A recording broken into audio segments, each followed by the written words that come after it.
ദൈവത്തിന് സ്തോത്രം. ഈ പ്രോഗ്രാമിൽ പങ്കെടുക്കുന്ന ബഹുമാന്യരായ എല്ലാവർക്കും കർത്താവായ യേശുക്രിസ്തുവിൻ്റെ നാമത്തിലുള്ള സ്നേഹവന്ദനത്തെ അറിയിക്കുന്നു. പ്രാർത്ഥന എന്ന വിഷയത്തെ ആസ്പദമാക്കിയാണല്ലോ ഈ ദിവസങ്ങൾ നാം ചിന്തിച്ചുകൊണ്ടിരിക്കുന്നത്. ഇന്നും അല്പകാര്യങ്ങൾ അതിനോടനുബന്ധിച്ച് ചിന്തിപ്പാൻ ആഗ്രഹിക്കുന്നു. 2 വേദഭാഗങ്ങൾ പ്രാരംഭമായിട്ട് വായിപ്പാൻ ആഗ്രഹിക്കുന്നു. ലൂക്കോസിൻ്റെ സുവിശേഷം 18-ാം അധ്യായം 1-ാമത്തെ വാക്യം. മടുത്തു പോകാതെ എപ്പോഴും പ്രാർത്ഥിക്കണമെന്നുള്ളതിന് യേശു അവരോട് ഒരു ഉപമ പറഞ്ഞത്. ഫിലിപ്പിയർ 4-ാമത്തെ വാക്യം. ഒന്നിനെക്കുറിച്ചും വിചാരപ്പെട്ട എല്ലാറ്റിലും പ്രാർത്ഥനയാലും അപേക്ഷയാലും നിങ്ങളുടെ ആവശ്യങ്ങൾ സ്തോത്രത്തോടുകൂടെ ദൈവത്തോടെ അറിയിക്കത്രേ വേണ്ടത്. നമ്മുടെ കർത്താവായ യേശുക്രിസ്തു നമ്മോട് പറയുന്നു, മടുത്തു പോകരുത്, പ്രാർത്ഥിക്കുക, മറുപടി ഉണ്ട്. രാപ്പകൽ തന്നോട് നിലവിളിക്കുന്ന വൃദ്ധന്മാരുടെ കാര്യത്തിൽ മറുപടി തരുന്ന ദൈവത്തെയാണ് നമ്മുടെ കർത്താവായ യേശുക്രിസ്തു പരിചയപ്പെടുത്തിയത്. പരിശുദ്ധാത്മാവ് വീണ്ടും ആ കാര്യം ഒന്നുകൂടെ ഉറപ്പിക്കുന്നു. ഒന്നിനെക്കുറിച്ച് വിചാരപ്പെടുന്നത്, ഉത്കണ്ഠകൾ നിറഞ്ഞ ലോകത്തിൽ, ടെൻഷനുള്ള ലോകത്തിൽ, പ്രതീക്ഷിക്കാത്ത സമയത്ത് പ്രതീക്ഷിക്കാത്ത സംഭവങ്ങൾ ഉണ്ടാകുമ്പോൾ ഒറ്റക്കാര്യം ചെയ്താൽ മതി, ദൈവത്തോട് അറിയിക്കത്ര വേണ്ടത്.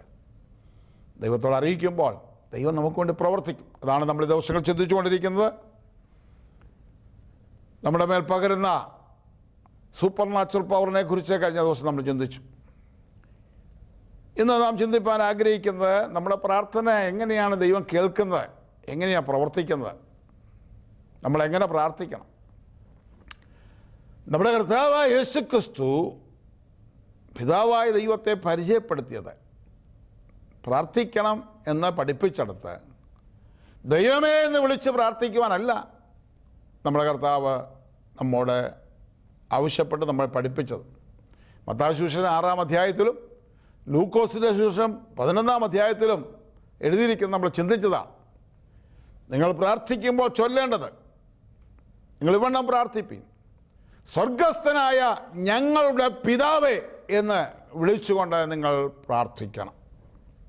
അപ്പം നമ്മൾ പ്രാർത്ഥിക്കുന്നത് നമ്മുടെ പിതാവിനോടാണ്, സ്വർഗത്തിലുള്ള നമ്മുടെ പിതാവിനോടാണ്. എങ്ങനെയാണ് ദൈവം നമ്മുടെ പിതാവായതെന്ന് നമ്മൾ ചിന്തിച്ചതാണ്. നമ്മുടെ കർത്താവായ യേശുക്രിസ്തു ഈ ഭൂമിയിൽ വന്ന് ദൈവത്തെ നമ്മുടെ പിതാവാക്കി തീർത്തു. യേശുക്രിസ്തുവിനെ കൈക്കൊണ്ട് യേശുക്രിസ്തുവിൻ്റെ നാമത്തിൽ വിശ്വസിക്കുന്ന ഏവർക്കും ദൈവത്തിൻ്റെ മക്കളായി തീരുവാൻ നമുക്ക് അധികാരം നൽകി തന്നു. ഇങ്ങനെ മക്കളാകുമ്പോൾ നമ്മൾ ദൈവത്തെ പിതാവേ എന്ന് വിളിച്ച് പ്രാർത്ഥിക്കുവാൻ കർത്താവ് പഠിപ്പിച്ചു. എന്നാൽ നാം പിതാവേ എന്ന് വിളിച്ച് പ്രാർത്ഥിക്കുന്ന ദൈവത്തെ എങ്ങനെയാണ് നമ്മൾ സംബോധന ചെയ്യുന്നത്? നമ്മുടെ ദൈവത്തെ നമ്മൾ ബഹുമാനത്തോടു കൂടിയാണോ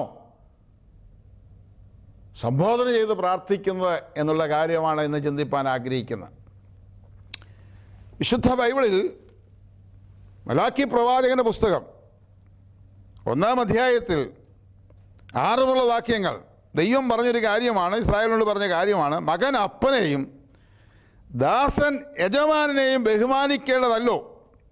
ഞാൻ അപ്പനെങ്കിൽ എന്നോടുള്ള ബഹുമാനം എവിടെ? ഞാൻ യജമാനെങ്കിൽ എന്നോടുള്ള ഭക്തി എവിടെ എന്ന് സൈന്യങ്ങളുടെ യഹോവ അവൻ്റെ നാമത്തെ തുച്ഛീകരിക്കുന്ന പുരോഹിതന്മാരെ നിങ്ങളോട് ചോദിക്കുന്നു. അതിന് നിങ്ങൾ ഏതിനാൽ ഞങ്ങൾ നിൻ്റെ നാമത്തെ തുച്ഛീകരിക്കുന്നു എന്ന് ചോദിക്കുന്നു.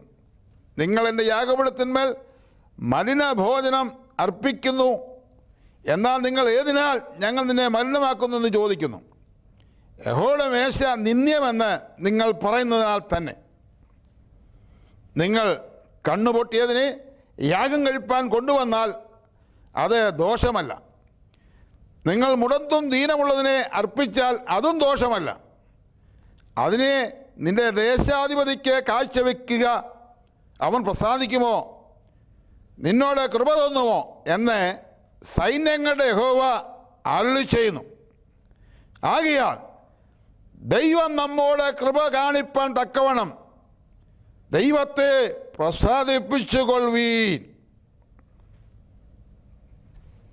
നോക്കുക, നമ്മൾ ദൈവത്തെ പ്രസാദിപ്പിക്കണം. ദൈവത്തിൻ്റെ കൃപ നമുക്ക് ലഭിക്കണമെങ്കിൽ നമ്മൾ ദൈവത്തെ പ്രസാദിപ്പിക്കണം.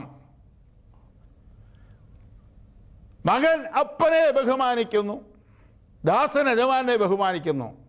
നിങ്ങൾ എന്നെ ബഹുമാനിക്കുന്നുവോ എന്ന് ദൈവം ഇസ്രായേൽ മക്കളോട് ചോദിക്കുക.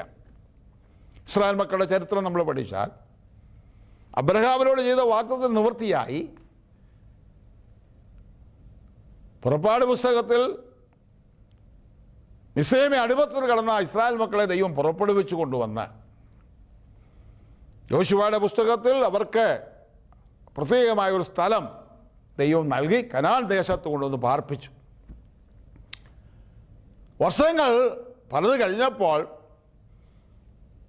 അവർ ദൈവത്തിൻ്റെ കൽപ്പനകൾ ലംഘിച്ച് ദൈവത്തോട് മറുത്തു നിന്ന് ദൈവത്തെ തള്ളിക്കളഞ്ഞപ്പോൾ ദീർഘക്ഷമയുള്ള ദൈവം പല നാളുകൾ കാത്തിരുന്നിട്ട് ഒടുവിൽ അവരെ ജാതികൾക്ക് വിറ്റുകളഞ്ഞു. രണ്ട് ഘട്ടമായി ഇസ്രായേൽ എന്ന് പറയുന്ന രാജ്യത്തെ അശ്ശൂർ രാജാവ് വന്ന് ഒരു ഭാഗം പിടിച്ചു കൊണ്ടുപോയി. ബാബേൽ സാമ്രാജ്യത്തെ സാമ്രാട്ടായിരിക്കുന്ന നെബൂഖദ്നേസർ രാജാവ് വന്ന് മറ്റേ ഭാഗവും പിടിച്ചു കൊണ്ടുപോയി. അങ്ങനെ അവർ പ്രവാസികളായിത്തീർന്നു, അടിമകളായിത്തീർന്നു.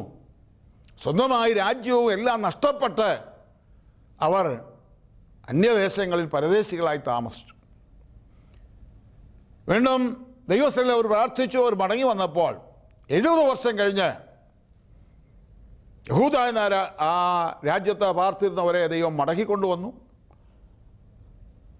ശലോമോൻ പണിത ദേവാലയമൊക്കെ നെബൂഖദ്നേസർ രാജാവ് വന്ന് ഇടിച്ചു കളഞ്ഞിരുന്നു. വീണ്ടും സെരുബ്ബാബേലിൻ്റെ യോശുവയുടെ നേതൃത്വത്തിൽ ദേവാലയം പണിത് ആരാധന പുനഃസ്ഥാപിച്ചു. അങ്ങനെ ചില വർഷങ്ങൾ കൂടെ മുമ്പോട്ട് പോയി. അതിനുശേഷം ദൈവം അവരെ നോക്കിയിട്ട് പറഞ്ഞ കാര്യമാണ് മലാക്കി പ്രവാചകന്റെ പുസ്തകത്തിൽ രേഖപ്പെടുത്തിയിരിക്കുന്നത്. അവരുടെ ഉള്ളിൽ ദൈവ ഭയമില്ലാതെയായി തീർന്നു, ദൈവത്തോടുള്ള ബഹുമാനമില്ലാതെയായി തീർന്നു. അതിന് നടുവിൽ ദൈവം വേദനയോടുകൂടെ അവരോട് ചോദിക്കുകയാണ്, മകൻ അപ്പനെ ബഹുമാനിക്കത്തില്ലയോ? ദാസൻ യജമാനെ ബഹുമാനിക്കയില്ലയോ? നിങ്ങൾ എന്നെ ബഹുമാനിക്കുന്നു, ഞാൻ അപ്പനെങ്കിൽ നിങ്ങളുടെ ബഹുമാനം എവിടെ? നമ്മുടെ കർത്താവായ യേശുക്രിസ്തു ദൈവത്തെ നമ്മുടെ പിതാവാക്കി തീർത്തു. ആ പിതാവായ ദൈവത്തെ നമ്മൾ എങ്ങനെയാണ് ബഹുമാനിക്കുന്നത് എന്നുള്ള കാര്യമാണ് ഇന്ന് ചിന്തിപ്പാൻ ആഗ്രഹിക്കുന്നത്. നിർഭാഗ്യവശാൽ നമുക്ക് ബൈബിൾ ട്രാൻസ്ലേറ്റ് ചെയ്ത് ലഭിച്ചപ്പോൾ ഇംഗ്ലീഷിൽ നിന്ന് ട്രാൻസ്ലേറ്റ് ചെയ്തതുകൊണ്ട് ഇംഗ്ലീഷ് പദങ്ങളുടെ അതേ അർത്ഥം തന്നെ മലയാളത്തിലേക്ക് രേഖപ്പെടുത്തി. ഇംഗ്ലീഷ് ഭാഷയിൽ മകൻ അപ്പനെ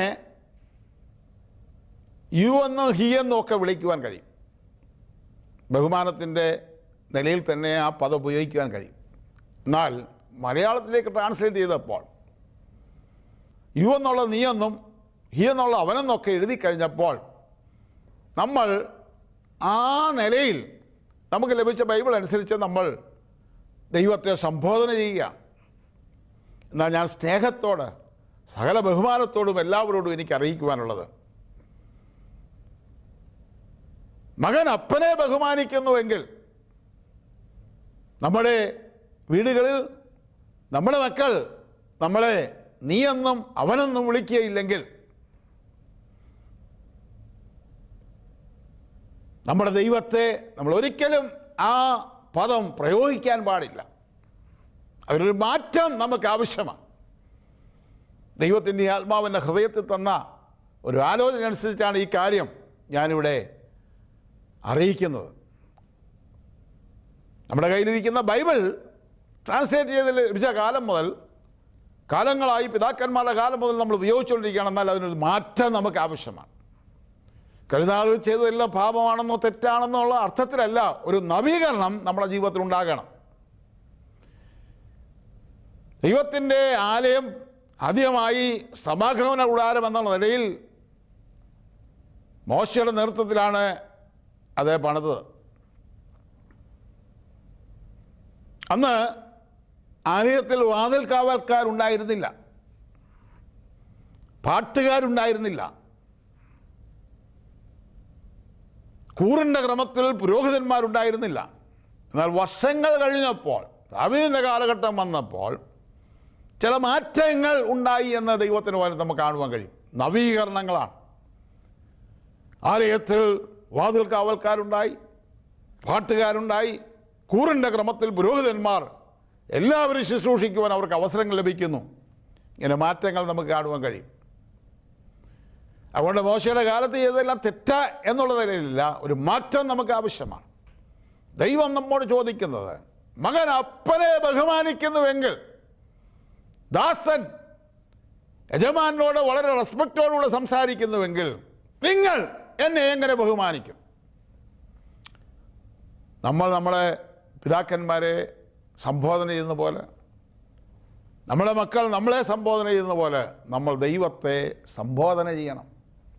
അതുമാത്രമല്ല, ക്രൈസ്തവരായ പ്രിയപ്പെട്ടവരോട് എനിക്ക് പറയുവാനുള്ളത്, ദൈവമക്കളോട് എനിക്ക് പറയുവാനുള്ളത്, ദൈവദാസന്മാരോട് പറയുവാനുള്ളത്, ഇതര മതങ്ങളിലുള്ളവരും ദൈവവിശ്വാസികളാണ്. അവരുടെ ദൈവത്തെ അവരെങ്ങനെ ബഹുമാനിക്കുന്നു എന്ന് നമ്മൾ ശ്രദ്ധിക്കണം.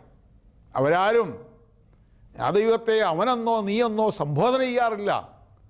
സർവശക്തനായ ദൈവമാണ്. എല്ലാ ബഹുമാനവും അവർ ദൈവത്തിന്, അവർക്ക് വെളിപ്പെട്ട ദൈവത്തിന്, അവർ വിശ്വസിക്കുന്ന ദൈവത്തിന് അർപ്പിച്ചുകൊണ്ടാണ് ആ ദൈവത്തെ അവർ സേവിക്കുന്നത്. എങ്ങനെയാണെങ്കിൽ ദൈവമക്കളാകുന്ന യേശുക്രിസ്തു നമ്മെ ദൈവമക്കളാക്കി തീർത്തു എന്ന് ഉറപ്പുള്ള ദൈവമക്കളായിരിക്കുന്ന നമ്മൾ അതിനേക്കാൾ എത്രയധികമാണ് നമ്മുടെ ദൈവത്തെ ബഹുമാനിക്കേണ്ടത്. ഇന്നലെ വരെ ദൈവദാസന്മാർ പ്രസംഗിച്ചതിന് തെറ്റായിട്ട് ഞാൻ പറയുകയല്ല, എന്നെ കുറ്റപ്പെടുത്തി പറയുകയല്ല. ഒരു മാറ്റം നമ്മുടെ ജീവിതത്തിൽ ആവശ്യമാണ്. അതെല്ലാം പാപമായിട്ടല്ല, ഒരു മാറ്റം നമ്മുടെ ജീവിതത്തിൽ ആവശ്യമാണ്. ഇന്ത്യയിൽ കോടിക്കണക്കിന് ആളുകൾ സുവിശേഷം അറിയുവാനുണ്ട്. വിവിധ ജാതി മതസ്ഥരായിരിക്കുന്ന ആളുകൾ തിങ്ങിപ്പാർക്കുന്ന ഈ രാജ്യത്ത്, പ്രത്യേകിച്ച് നമ്മുടെ കേരളത്തിൽ അനേകരെ ഈ കർത്താവിനെ കണ്ടുമുട്ടണം, ഈ ദൈവത്തെ ആരാധിക്കണം. നമ്മൾ പ്രസംഗിക്കുന്ന ദൈവം നമ്മുടെ സംബോധനയിലൂടെ ആളുകൾക്ക് മനസ്സിലാകുന്നത് നമ്മളെക്കാൾ ചെറിയൊരു ദൈവത്തെയാണ് നമ്മൾ പരിചയപ്പെടുത്തുന്നത്. അതുകൊണ്ട് സർവശക്തനായ ദൈവത്തെ പരിചയപ്പെടുത്തുമ്പോൾ ആ വാക്കുകൾക്ക് മാറ്റമുണ്ടാകണം. ബഹുമാനത്തിൻ്റെ വാക്കുകൾ നമ്മൾ ഉച്ചരിക്കണം. ദൈവം അത് ഇഷ്ടപ്പെടുന്നില്ല എന്ന് വ്യക്തമായി മലാക്കി പ്രവാചന പുസ്തകത്തിൽ എഴുതിയിരിക്കുന്നു. അങ്ങനെ അവർ ദൈവത്തെ തള്ളിക്കളഞ്ഞ് ദേശാധിപതിക്ക് കൊടുക്കാത്തത്, മുടന്തുള്ളതിനെ കണ്ണുപൊട്ടിയതിനെ ഒന്നും ദേശാധിപതിക്ക് കൊടുക്കുകയില്ല. ദേശാധിപതി നിങ്ങൾ അതുപോലെ ബഹുമാനിക്കുന്നു, പക്ഷേ എനിക്ക് നിങ്ങളിത് അർപ്പിക്കുന്നു. അങ്ങനെ ചെയ്ത ജനത്തെ ദൈവം തള്ളിക്കളഞ്ഞുവെന്ന് വേദപുസ്തക ചരിത്രം പഠിക്കുമ്പോൾ നമുക്ക് കാണുവാൻ കഴിയും. മലാക്കി പ്രവാചന പുസ്തകത്തിൻ്റെ കാലഘട്ടത്തിന് ശേഷം ഇരുണ്ട കാലഘട്ടം എന്ന് വിളിക്കപ്പെടുന്ന നിലയിൽ ദൈവം അവരെ തള്ളിക്കളഞ്ഞു. നെഹമ്യാവിൻ്റെ പുസ്തകത്തിൻ്റെ അവസാനത്തെ അധ്യായവും മലാക്കി പ്രവാചകൻ്റെ പുസ്തകവും കഴിഞ്ഞ് 400 വർഷക്കാലത്തോളം ദൈവം ഈ ജനത്തോട് ഇടപെടുന്നില്ല. ദൈവം അവരെ തള്ളിക്കളഞ്ഞു. പിന്നീട് ദൈവത്തിൻ്റെ ശബ്ദം ആദ്യമായി കേൾക്കുന്നത് സക്കറിയ പുരോഹിതൻ്റെ അരികിൽ ഗബ്രിയേൽ ദൂതൻ വന്ന് പ്രാർത്ഥനയുടെ ഉത്തരം കൊടുക്കുമ്പോഴാണ് ദൈവശബ്ദം ആദ്യമായി 400 വർഷങ്ങൾക്ക് ശേഷം അവർക്ക് ലഭിക്കുന്നത്. വളരെ വിശുദ്ധിയോടും പ്രാർത്ഥനയോടും ഭക്തിയോടും കൂടെ ജീവിച്ച സക്കറിയാവിനോടാണ് പിന്നീട് ദൈവം സംസാരിക്കുന്നത് നമുക്ക് കാണുവാൻ കഴിയുന്നു. അതുകൊണ്ട് എനിക്ക് ഇന്ന് എൻ്റെ ശബ്ദം ശ്രവിക്കുന്ന മലയാളികളായിരിക്കുന്ന ക്രൈസ്തവരോടും ദൈവമക്കളോടും ദൈവദാസന്മാരോടും ദൈവദാസിമാരോടും ഒക്കെ പറയുവാനുള്ളത്, നമ്മുടെ വാക്കുകൾക്ക് മാറ്റമുണ്ടാകും. നമ്മുടെ പ്രാർത്ഥനയിൽ നമ്മൾ ദൈവത്തെ സംബോധന ചെയ്യുന്നത് എങ്ങനെയാണ്? ഒരുപക്ഷെ നിങ്ങളുടെ കയ്യിലിരിക്കുന്ന ബൈബിൾ ട്രാൻസ്ലേറ്റ് ചെയ്ത് ലഭിച്ചത് അവനെന്നും നീയെന്നും ഒക്കെയുള്ള പ്രയോഗത്തിലാണ്. എന്നാൽ നമ്മൾ നമ്മുടെ ദൈവത്തോട് പ്രാർത്ഥിക്കുമ്പോൾ നാം നമ്മുടെ ദേശാധിപതിയോട്, നമ്മുടെ മുഖ്യമന്ത്രിയോട്, നമ്മുടെ പ്രധാനമന്ത്രിയോട് നമ്മുടെ ആവശ്യങ്ങൾ പറയുമ്പോൾ എങ്ങനെ ബഹുമാനത്തോടുകൂടെ സംസാരിക്കും? അതുപോലെ നമ്മൾ ദൈവത്തോട് പ്രാർത്ഥിക്കണം. മക്കൾ പിതാവിനോട് തങ്ങളുടെ ആവശ്യങ്ങൾ ചോദിക്കുമ്പോൾ എങ്ങനെ ബഹുമാനത്തോടുകൂടെ മക്കൾ പിതാവിനോട് ആവശ്യങ്ങൾ ചോദിക്കുമോ അതുപോലെ നമ്മുടെ പ്രാർത്ഥനകൾക്ക് മാറ്റമുണ്ടാകണം. നിങ്ങളുടെ കയ്യിലിരിക്കുന്ന ബൈബിളിൽ നിങ്ങൾ വായിക്കുമ്പോൾ ചെറിയ കാര്യങ്ങൾ ശ്രദ്ധിച്ചാൽ ഈ മാറ്റങ്ങൾ നമുക്കുണ്ടാക്കുവാൻ കഴിയും. ഒരു ഉദാഹരണം, 91 സങ്കീർത്തനം നാം വായിക്കുമ്പോൾ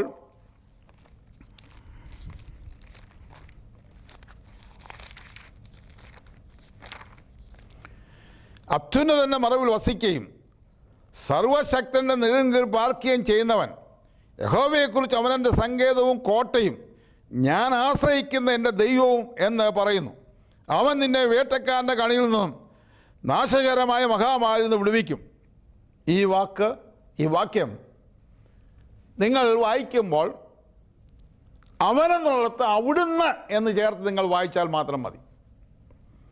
അത്യുന്നതന്റെ മറവിൽ വസിക്കുകയും സർവശക്തന്റെ നിഴലിൽ പാർക്കുകയും ചെയ്യുന്നവൻ, യഹോവയെക്കുറിച്ച് അവിടുന്ന് എൻ്റെ സങ്കേതവും കോട്ടയും ഞാൻ ആശ്രയിക്കുന്ന എൻ്റെ ദൈവവും എന്ന് പറയുന്നു. അവിടുന്ന് നിന്നെ വേട്ടക്കാരൻ്റെ കണിയിൽ നിന്നും നാശകരമായ മഹാമാരിയിൽ നിന്ന് വിടുവിക്കും. നോക്കുക, അവനുള്ളിടത്ത് അവിടുന്ന് എന്ന് ചേർത്ത് നമ്മൾ വായിക്കുകയും നമ്മൾ സംബോധന ചെയ്യുകയും ചെയ്യണം. നീ എന്നുള്ളിടത്ത് അങ്ങ് എന്ന് നമ്മൾ പറയുമ്പോൾ വളരെ ബഹുമാനമുള്ള പദമായി തീരുകയാണ്. ദൈവമേ നീ എന്നെ സഹായിക്കണം എന്ന് പറയുന്ന സ്ഥലത്ത് ദൈവമേ അങ്ങ് എന്നെ സഹായിക്കണം എന്ന് പറയുമ്പോൾ അത് ബഹുമാനമുള്ള പദമായി തീരുകയാണ്. നമ്മൾ പ്രാർത്ഥിക്കുമ്പോൾ ഭക്തിയോടും ബഹുമാനത്തോടും കൂടെ പ്രാർത്ഥിക്കണം. 128 സങ്കീർത്തനത്തിൽ അനുഗ്രഹത്തെക്കുറിച്ച്, നമ്മളെ ദൈവം അനുഗ്രഹിക്കുന്നതിനെക്കുറിച്ചുള്ള അനുഗ്രഹ സങ്കീർത്തനമാണ്. യഹോവയെ ഭയപ്പെട്ട് അവൻ്റെ വഴികൾ നടക്കുന്ന ഏവനും ഭാഗ്യവാനെന്നാണ് നമ്മുടെ കയ്യിലിരിക്കുന്ന ട്രാൻസ്ലേഷൻ നമുക്ക് കാണുവാൻ കഴിയുന്നത്. എന്നാൽ ആ സങ്കീർത്തനം ശരിയായി പഠിച്ചാൽ യഹോവയെ ഭയപ്പെട്ടും അവിടുത്തെ വഴികൾ നടക്കുന്ന മനുഷ്യൻ ഭാഗ്യവാൻ. രണ്ട് കാര്യമാണ്. ദൈവത്തിൻ്റെ വഴികളിൽ മാത്രം നടന്നുകൊണ്ട് നമ്മൾ ഭാഗ്യവാന്മാരാകുകയില്ല. നമ്മൾ ദൈവത്തെ ബഹുമാനിച്ചുകൊണ്ട്, ഭയഭക്തിയോടുകൂടെ ദൈവത്തെ ബഹുമാനിച്ചുകൊണ്ട് ദൈവത്തിൻ്റെ വഴികൾ നടക്കുമ്പോഴാണ് നമ്മൾ ഭാഗ്യവാന്മാരാകുന്നത്. രണ്ട് കാര്യങ്ങൾ നമ്മുടെ ഏറ്റവും പ്രധാനപ്പെട്ട കാര്യമാണ്. അനേക ആളുകൾ ദൈവത്തിൻ്റെ വഴികൾ നടക്കുവാൻ ആഗ്രഹിക്കുന്നവരും ശ്രമിക്കുന്നവരും അങ്ങനെ നടക്കുന്നവരുമാണ്, പക്ഷേ ദൈവഭയം അവരിലില്ല. ചില ആളുകൾ ദൈവഭയമുള്ളവരാണ്, പക്ഷേ ദൈവത്തിൻ്റെ വഴികൾ നടക്കുന്നവരല്ല. ഇത് രണ്ടും കൂടെ ചേരുമ്പോഴാണ് നമ്മൾ ഭാഗ്യവാന്മാരായിത്തീരുന്നത്. അതുകൊണ്ട് ഇന്ന് എൻ്റെ ശബ്ദം ശ്രവിക്കുന്ന പ്രിയപ്പെട്ടവരോട്, പിതാക്കന്മാരോട്, മാതാക്കളോട്, സഹോദരന്മാരോട്, സഹോദരിമാരോട്, കുഞ്ഞുങ്ങളോട് എനിക്ക് പറയുവാനുള്ളത്, നമ്മുടെ ദൈവത്തെ നമ്മൾ ബഹുമാനിച്ചുകൊണ്ട് വേണം നമ്മൾ പ്രാർത്ഥിക്കുവാനും നമ്മൾ ആരാധിക്കുവാനും നമ്മൾ പ്രസംഗിക്കുവാനും എന്ന് ദൈവത്തിൻ്റെ വചനം നമ്മെ പഠിപ്പിക്കും. നമ്മുടെ കർത്താവായ യേശുക്രിസ്തു ഇപ്രകാരം പറഞ്ഞു.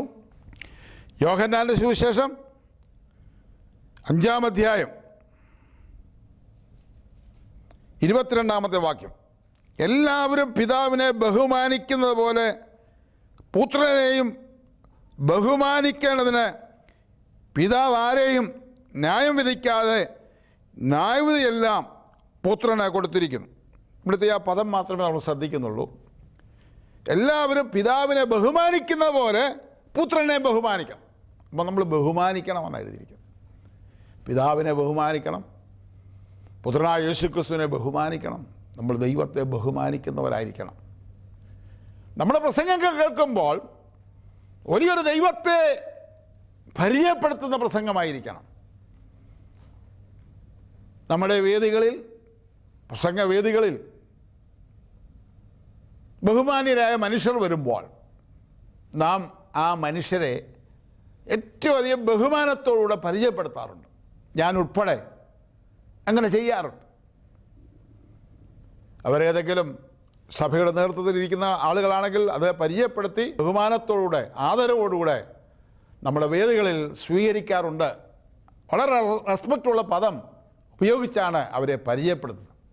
നല്ല കാര്യമാണ്. എന്നാൽ അത് കഴിഞ്ഞ് ദൈവവചനത്തിലേക്ക് നമ്മൾ പ്രവേശിക്കുമ്പോൾ അറിഞ്ഞോ അറിയാതോ നമ്മൾ പറയുന്നുണ്ട്, അവനിവിടെ വന്നിട്ടുണ്ട്, അവൻ ഇന്ന് നിങ്ങളെ അനുഗ്രഹിക്കും. ആരാണവൻ? ലോകത്തിലെ ഒരു നേതാവ്, ലോകത്തിലെ ഒരു മനുഷ്യൻ വേദിയിരിക്കുമ്പോൾ ആ മനുഷ്യന് ഏറ്റവും നല്ല റെസ്പെക്റ്റുള്ള പദം കൊടുത്ത് ബഹുമാനിക്കുകയും, നമ്മുടെ ദൈവത്തെക്കുറിച്ച് പറയുമ്പോൾ എല്ലാ ബഹുമാനം പോയി നാം പറയുന്നു. നമ്മുടെ ഉള്ളിൽ ബഹുമാനമുണ്ട്, പക്ഷേ ആ സംബോധനയിൽ ബഹുമാനമില്ലാതെ വരികയാണ്. നമ്മുടെ ഉള്ളിലെ ബഹുമാനം മാത്രം പോരാ, നമ്മുടെ കുഞ്ഞുങ്ങൾക്ക് നമ്മോട് ഉള്ളിൽ ബഹുമാനമുണ്ട്, സ്നേഹമുണ്ട് എന്ന് പറഞ്ഞ് നമ്മളെ നീയെന്നും നമ്മളെ സംബോധന അവനിവിടെ ഇല്ല എന്നൊക്കെ പറഞ്ഞാൽ നമ്മുടെ ഹൃദയത്തിൽ എന്ത് ഭാരമുണ്ടാകും? ദൈവം ചോദിക്കുന്നു, ഞാൻ അപ്പനെങ്കിൽ നിങ്ങളുടെ ബഹുമാനമോടെ. അപ്പോൾ ദൈവം നമ്മുടെ പിതാവായിട്ട് നമ്മുടെ കർത്താവായ യേശു ക്രിസ്തു നമുക്ക് പരിചയപ്പെടുത്താന്നിരിക്കുന്നെങ്കിൽ ആ ബഹുമാനത്തോടുകൂടെ വേണം നമ്മുടെ കർത്താവിനെ, നമ്മുടെ പിതാവിനെയും നമ്മുടെ കർത്താവായ യേശു ക്രിസ്തുവിനെയും ഒക്കെ സംബോധന ചെയ്യുവാൻ. നമ്മുടെ വാക്കുകൾ മാറ്റമുണ്ടാകണം. ഒരു ദിവസം കൊണ്ടോ 2 ദിവസം കൊണ്ടോ മാറ്റുവാൻ കഴിയുന്ന കാര്യമല്ല. എന്നാൽ ഒരു മാറ്റം ആരംഭിക്കണം.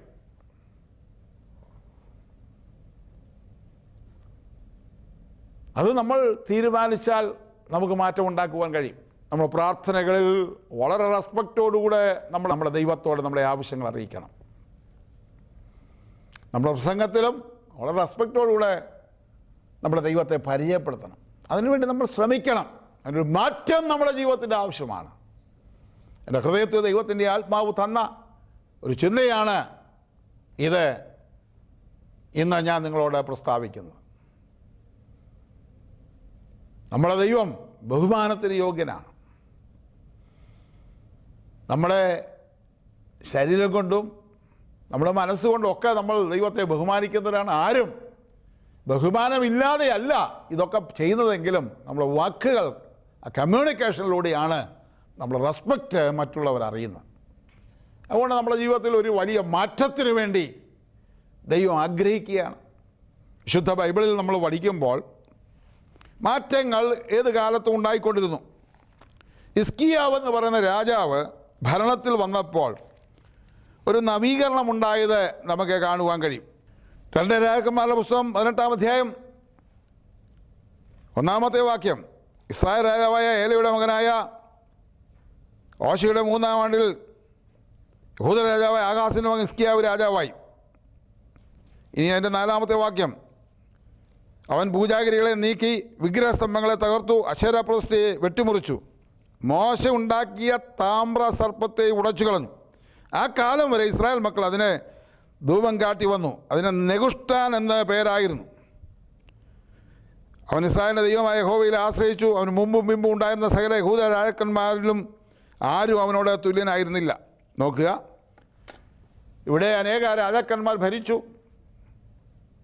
ശലോമോൻ ദേവാലയം ഉണ്ടാക്കി, ദേവാലയത്തിൽ ആരാധന ആരംഭിച്ചു. ശലോമോനു ശേഷം അനേക രാജാക്കന്മാർ തലമുറകളായി ഈ രാജ്യത്തെ ഭരിച്ചുകൊണ്ടിരുന്നു. എന്നാൽ പണ്ട് മോശ ഉണ്ടാക്കിയ പിച്ചള സർപ്പം, അവരുടെ വഴിയാത്രയിൽ വിഷപ്പാമ്പ് അവരെ കടിക്കുമ്പോൾ ഒരു പാമ്പിൻ്റെ രൂപത്തിലുള്ള പിച്ചള സർപ്പത്തെ അവിടെ ഉയർത്തിക്കെട്ടുവാൻ പറഞ്ഞു. അവരുടെ കാലിൽ പാമ്പ് കടിക്കുമ്പോൾ ആ സർപ്പത്തെ നോക്കുമ്പോൾ അവർക്ക് രക്ഷപ്രാപിക്കുവാൻ കർത്താവായ യേശു ക്രിസ്തുവിനുള്ള ബന്ധത്തിൽ നിഴലായിട്ട് ആ കാര്യം അവിടെ രേഖപ്പെടുത്തിയിരിക്കുക. അവർ പാമ്പ് കടിയെടുത്ത് മരിക്കാൻ തുടങ്ങുമ്പോൾ അവർ ആ പിച്ചള സർപ്പത്തെ നോക്കുമ്പോൾ അവർ രക്ഷപ്രാപിക്കുന്ന പോലെ പാപത്ത് ജീവിച്ച് നിത്യനാശത്തിലേക്ക് പോകുന്ന മനുഷ്യൻ ആ യേശു ക്രിസ്തുവിനെ നോക്കുമ്പോൾ രക്ഷപ്രാപിക്കുവാൻ കഴിയും എന്നുള്ളതിന് നിഴലായ ഒരു സംഭവമാണ് ഇവിടെ രേഖപ്പെടുത്തിയിരിക്കുന്നത്. എന്നാൽ പിൽക്കാലങ്ങളിൽ ഈ ദേവാലയത്തിൽ ഈ പിച്ചള സർപ്പം ഒരു പ്രത്യേക വസ്തുവായി നെഹുഷ്ഠാൻ എന്നുള്ള പേരിൽ അവർ ആരാധിക്കുന്ന ഒരു വസ്തുവായി തീർന്നു എന്ന് ഇവിടെ രേഖപ്പെടുത്തിയിരിക്കുന്നു. അനേക രാജാക്കന്മാർ ഭരിച്ചുവെങ്കിലും മാറ്റങ്ങൾ വന്നില്ല. എന്നാൽ അനേക വർഷങ്ങൾക്ക് ശേഷം ഹിസ്കിയാവിൻ്റെ കാലത്ത് അത് ഉടച്ചു കളഞ്ഞു. അപ്പോൾ കാലഘട്ടങ്ങളിൽ മാറ്റങ്ങൾ ഉണ്ടായിക്കൊണ്ടിരുന്നു എന്ന് ദൈവത്തിൻ്റെ വചനത്തിൽ എഴുതിയിരിക്കുന്നു. അതുകൊണ്ട് നമ്മുടെ ജീവിതത്തിൽ ഒരു മാറ്റം ആവശ്യമാണ്.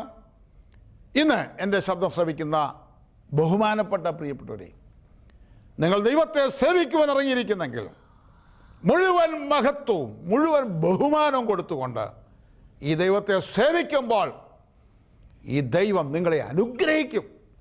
പിതാവായ ദൈവത്തെ ബഹുമാനിക്കുന്ന പോലെ പുത്രനായ ദൈവത്തെ ബഹുമാനിക്കേണ്ടതാണെന്ന് ദൈവത്തിൽ എഴുതിയിരിക്കുന്നു. അപ്പോൾ നമ്മൾ ദൈവത്തെ ബഹുമാനിച്ചുകൊണ്ട് നമ്മുടെ വാക്കുകളിലൂടെ, നമ്മുടെ പ്രസംഗങ്ങളിലൂടെ, നമ്മുടെ പ്രാർത്ഥനയിലൂടെ, നമ്മുടെ ആരാധനയിലൂടെ എല്ലാ ബഹുമാനം അർപ്പിച്ചുകൊണ്ട് നമുക്ക് മുമ്പോട്ട് പോകാം. ഈ വചനങ്ങൾ ദൈവം നമ്മെ അനുഗ്രഹിക്കുമാറാകട്ടെ. ഒരു നിമിഷം നമുക്ക് പ്രാർത്ഥിക്കാം. ദൈവമേ സ്വർഗ്ഗസ്ഥനായ ഞങ്ങളുടെ പിതാവേ, ഞങ്ങൾ ഒന്നിച്ച് തിരുമുഖത്തേക്ക് നോക്കുന്നു. അവിടുത്തെ വചനത്തോട് അവിടെ ഞങ്ങളോട് സംസാരിച്ചല്ലോ. ഞങ്ങളങ്ങേ ബഹുമാനിക്കുന്നു, ഞങ്ങളങ്ങേ ആരാധിക്കുന്നു. ഞങ്ങൾ വാക്കുകൾ പലപ്പോഴും ഞങ്ങൾക്ക് ലഭിച്ചിരിക്കുന്ന ട്രാൻസ്ലേഷൻ അനുസരിച്ചുള്ള ബൈബിളിൽ എഴുതിയിരിക്കുന്ന പദം ഉപയോഗിച്ച് പലപ്പോഴും വേണവണ്ണം ബഹുമാനിക്കുവാൻ കഴിയാത്ത പദം ഉപയോഗിച്ച് അങ്ങയോട് പ്രാർത്ഥിക്കുകയും അങ്ങയെക്കുറിച്ച് പ്രസംഗിക്കുകയും അങ്ങേ ആരാധിക്കുകയും ചെയ്ത കുറവ് ഞങ്ങളുടെ ജീവിതത്തിലുണ്ട്. എന്നാൽ ഇന്ന് ഞങ്ങളൊരു തീരുമാനമെടുക്കുന്നു. കഴിവുള്ളിടത്തോളം അങ്ങേക്ക് എല്ലാ ബഹുമാനവും അർപ്പിച്ച് തുടർ വർഷങ്ങൾ ദൈവത്തെ ആരാധിപ്പാൻ, ദൈവത്തെ സേവിപ്പാൻ ഞങ്ങൾ ആഗ്രഹിക്കുന്നു. അതിനാവശ്യമായ കൃപ, അതിനുള്ള അഭിഷേകം ഞങ്ങളുടെ മേൽ പകരണമേ. അവിടെ ഞങ്ങളുടെ പ്രാർത്ഥന കേട്ടതിന് സ്തോത്രം ചെയ്യുന്നു. യേശുക്രിസ്തുവിൻ്റെ നാമത്തിൽ തന്നെ ആമേൻ. ദൈവം നിങ്ങളെല്ലാവരെയും അനുഗ്രഹിക്കുമാറാകട്ടെ.